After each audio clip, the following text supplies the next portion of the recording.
અને હવે સીધા જઈએ નેત્રંગ, જ્યાં નાયબ મુખ્યમંત્રી અત્યારે સંબોધન કરી રહ્યા છે। આદિવાસી ગૌરવ સંમેલનમાં તેમણે હાજરી આપી, રોડ શોમાં પણ તેઓ સહભાગી થયા અને હવે સંબોધન કરી રહ્યા છે। સાંભળીએ કે જેને આદિવાસી સમાજનું નેતૃત્વ વધુમાં વધુ વધાર્યું।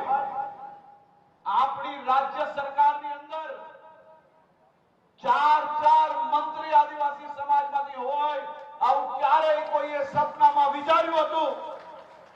આમાંની એક બી પાર્ટી, કોંગ્રેસ હોય કે આપ હોય, કયા આદિવાસી નેતાને એમનો નેતા બનાવ્યો? આપણી ભારતીય જનતા પાર્ટીની સરકારે ચાર મંત્રીઓ બનાવ્યા। આપણા નરેશભાઈ પટેલ હોય, જયરામભાઈ ગામિત હોય, રમેશભાઈ હોય કે પીસી બરાંડા હોય, ચારેય ક્ષેત્રમાંથી ચાર આદિવાસી મંત્રી એ મારા આદિવાસી સમાજની સેવા કરવા માટે ભૂપેન્દ્રભાઈ પટેલની સરકારમાં કામ કરી રહ્યા છે।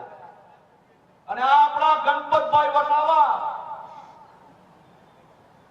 આખા આદિવાસી સમાજના નેતૃત્વ કરવાની જવાબદારી મુખ્ય આદિવાસી મોરચાના પ્રમુખ બનાવવાનું કામ એમને કરવામાં આવ્યું।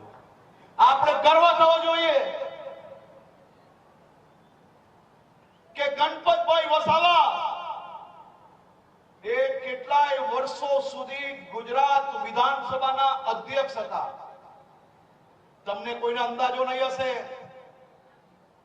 મુખ્યમંત્રીએ બી વિધાનસભામાં બોલવું હોય તો અધ્યક્ષશ્રીની પરવાનગી લેવી પડે, અને ગણપતભાઈ પરવાનગી આપતા ત્યારે અમને બોલવાનો અવસર મળતો। એક પછી ચારેય દિશામાં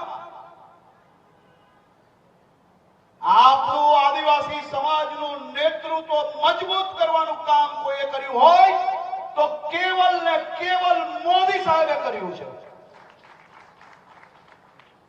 આપણે ગર્વ થવો જોઈએ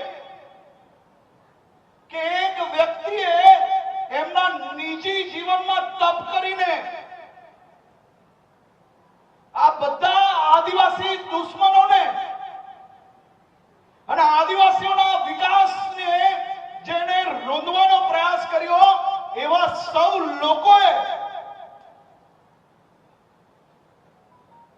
આપણા મોદી સાહેબ ઉપર તમામ પ્રકારે એમને